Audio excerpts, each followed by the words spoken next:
అక్కడ రిలీజ్ చేశారండి. ఓకే, నేను మళ్ళీ వస్తాను. వెంకటస్వామి గారు గుడ్ మార్నింగ్ అండి.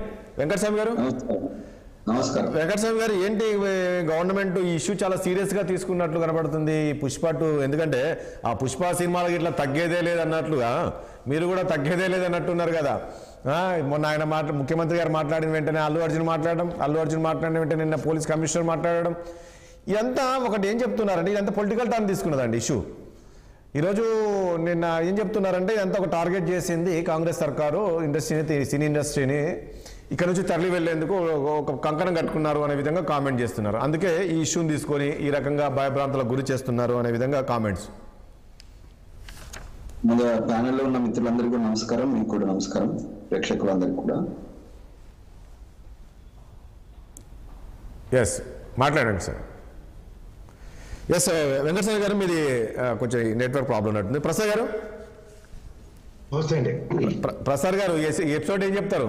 నేను ఇంతకుముందు అన్నట్టు తగ్గేదే అన్నట్టు ఎవరు తగ్గట్లేదు. హలో, ఎస్ సార్ వెంకటస్వామి గారు, మీది టెక్నికల్ ఇష్యూ ఏదో నెట్ ప్రాబ్లం వచ్చు. ఎస్, మాట్లాడండి ప్రసాద్ గారు. మీరు మాట్లాడండి వెంకటస్వామి గారు, మాట్లాడండి. ఇప్పుడు మేము పొలిటిసైజ్ చేయలేదు ఇష్యూను, పొలిటిసైజ్ చేసిందే ప్రతిపక్షాలు. వాళ్ళే ఆత్మవిమర్శ చేసుకోవాల్సిన అవసరం ఉంది.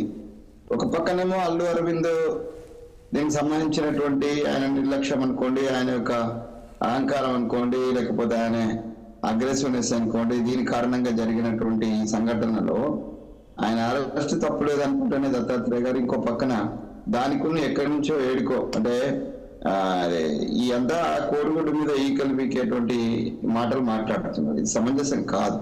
నేనేమంటున్నా అంటే అల్లు అరవింద్ గారి బాధ్యత రాహిత్యం ఉన్నదనేది అందరికీ తెలుసు, మనందరికీ తెలుసు, ప్రతిపక్షాలకు తెలుసు, అందరికీ తెలుసు. వాళ్ళు బాధ్యత రహితం వివరించినారు. ఎందుకు పోలీసులు నిన్న వీడియో విడుదల చేయాల్సి వచ్చింది? అల్లు అరవింద్ గారు నేను నిర్లక్ష్యంగా వివరించలేదు, నేను రోడ్ షో చేయలేదు, ఇది అని అనడం వల్ల ఆ పరిణామాలను ప్రజలకు తెలియజేయడం కోసం చేసిన తప్పితే అల్లు అరవింద్ గారు కనుక మొన్న ఇది ప్రెస్ మీట్ పెట్టి నాదేం తప్పులేదు, నన్ను వ్యక్తిగతంగా చేస్తున్నారు అది అనేటువంటి మాట అనకుండా ఉండుంటే పోలీసులకు ఈ ఎవిడెన్సెస్ బయటికి చూపించాల్సినటువంటి అవసరం రాకపోయేది. సో వన్ పోలీస్ కూడా తన ప్రొటెక్ట్ చేస్తాను, తను చేసినటువంటి చర్య ఏదైతే ఉన్నదో అది మేమేమో ఇల్లీగల్ గా చేయలేదు, లీగల్ గా చేసిన దాన్ని ఇది మేము ఏదో చెప్తే మేమేదో పొలిటికల్ స్టాండ్ చేస్తూ చేసిన అనేటువంటిది కాదు.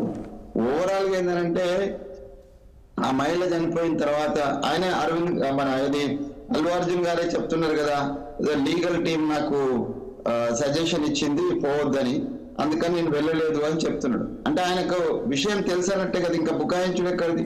ఆయనకు లీగల్ టీం సజెషన్ మేరకు నేను పరామర్శకు పోలేదు అని చెప్పినాడు ఆయన. అంటే ఆయనకు విషయం తెలుసన్నట్టే కదండి.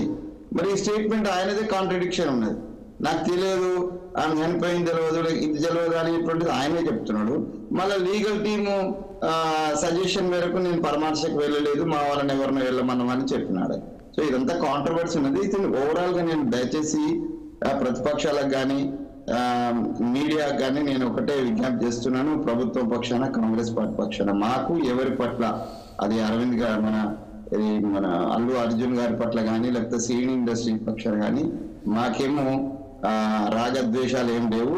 చట్టం కింద ఎవరు ఉన్నదని దాని మీద చేస్తున్నాం. తర్వాత దీన్ని కంప్లీట్ గా పొలిటిసైజ్ చేసి డైవర్షన్. ఒకటి వెంకటస్వామి గారు, ఎందుకు ఇటు బీజేపీ బీఆర్ఎస్ అల్లు అర్జున్ కు ఆ రోజు నుంచి కూడా సపోర్ట్ గా మాట్లాడుతున్నారు? ఇందులో ఏమై ఉండొచ్చు? ఏమైపోయిందనంటే సార్, తప్పు చేసిన చాలా పెద్ద గొప్పోడు ఎవడు తప్పు చేసినా కూడా ఆ తప్పులన్నీ కూడా కప్పిపుచ్చుకోపోయేటువంటి సిస్టమ్ ఇండియన్ డెమోక్రసీలో ఉంది సార్. ఈయన ఒక్కడని కాదు.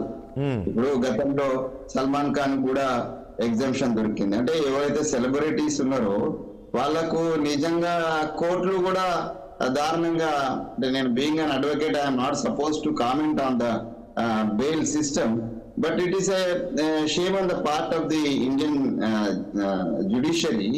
అలా సెలబ్రిటీ కాబట్టి రాత్రికి పగలకాల సామాన్యునికేమో మామూలుగా ఆ బెయిల్ రావాలంటే నెలల తరబడి వాడిని ఉట్టిగానే మన తప్పు ఉన్నా లేకపోయినా ఆ లోపల పెట్టినటువంటి సందర్భాలు ఉంటాయి. సెలబ్రిటీలు మాత్రమే రాత్రికి గంటలలో బెయిల్స్ వస్తాయి. ఇది ఈ జ్యుడిషియరీ కూడా ఇది ఒక అంటే ఒక విషయం అండి వెంకట సాగర్, మీరు కూడా మీ అడ్వకేట్ కాబట్టి చెప్తున్నాను. ఇప్పుడు అది కూడా దీనిపైన కూడా బీజేపీ నేతలు ఇప్పుడు పురంధేశ్వర్ కూడా మొన్న స్పందించారు అనుకుంటాను నిన్న. ఇప్పుడు ఆయన A11 అనుకుంటాను, నిన్న A1 కూడా కాదనుకుంటాను, A11 ఉన్నాడు. అతన్ని అరెస్ట్ చేయాల్సిన అవసరం వచ్చిందంతా. అతను అదేవిధంగా నేషనల్ అవార్డు గ్రహీత, ఈరోజు అతన్ని అరెస్ట్ చేయాల్సిన అవసరం వచ్చింది. ప్రభుత్వం ఎందుకు అంత స్పెషల్? అనలిస్ట్ గారు మాట్లాడినంత నేను ఏకీభవిస్తున్నా. ఏ అవార్డు గ్రహీత అయినా చివరికి ప్రైమ్ మినిస్టర్ కావచ్చు, ప్రెసిడెంట్ కావచ్చు, ఎవరికి కూడా చట్టాలకు అతీతులు కాదండి. ఎవరు కూడా అతీతులు కాదు. ఆయన నేషనల్ అవార్డు గ్రహీత అయినంత మాత్రాన ఆయన దోషం ఉంటే అరెస్ట్ చేయకూడదు, చట్ట పరిధిలో చర్యలు తీసుకోకూడదు అనేటువంటిది అర్థరహితమైనటువంటి ఆర్గ్యుమెంట్ అది. దాంతో ఎవ్వరు ఏకీభవించారు. ఎంత పురంధేశ్వర్ లాంటి ఒక ఎక్స్-ఎంపీ అంటే తర్వాత కాదు వెంకటస్వామి గారు ఒక విషయము సరే, అంటే ఇంత ఎలివేషన్ ఉన్న వాళ్ళు కూడా ఈ రకంగా ఏదో అవాజ్య ప్రేమలు ప్రకటించి, లేని ప్రేమలు ప్రకటించి ఆ సెలబ్రిటీస్ కు అంత సపోర్ట్ చేయడం అనేటువంటిది వాళ్ళ విజ్ఞతగా నేను వదిలేస్తున్నా. కానీ అదే సమంజసం కాదు.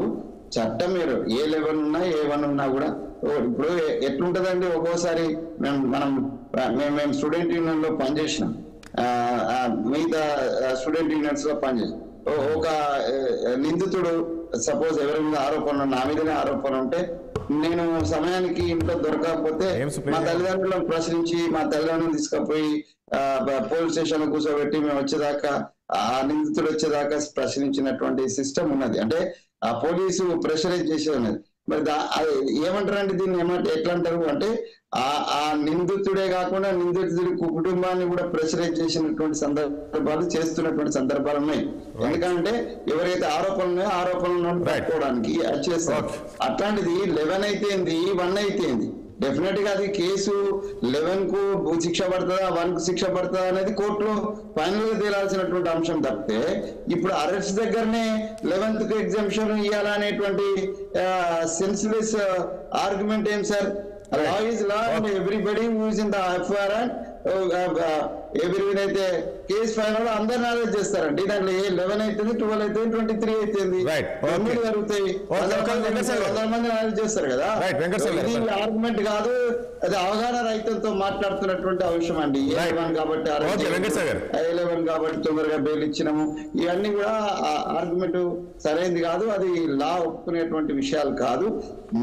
నేను ఒకటే చెప్తున్నా, ఈ విషయాన్ని మరీ పొలిటిసైజ్ చేసి ఇప్పుడు డైవర్షన్ పాలిటిక్స్ చేయొద్దు, లేకపోతే ప్రజా సమస్యలు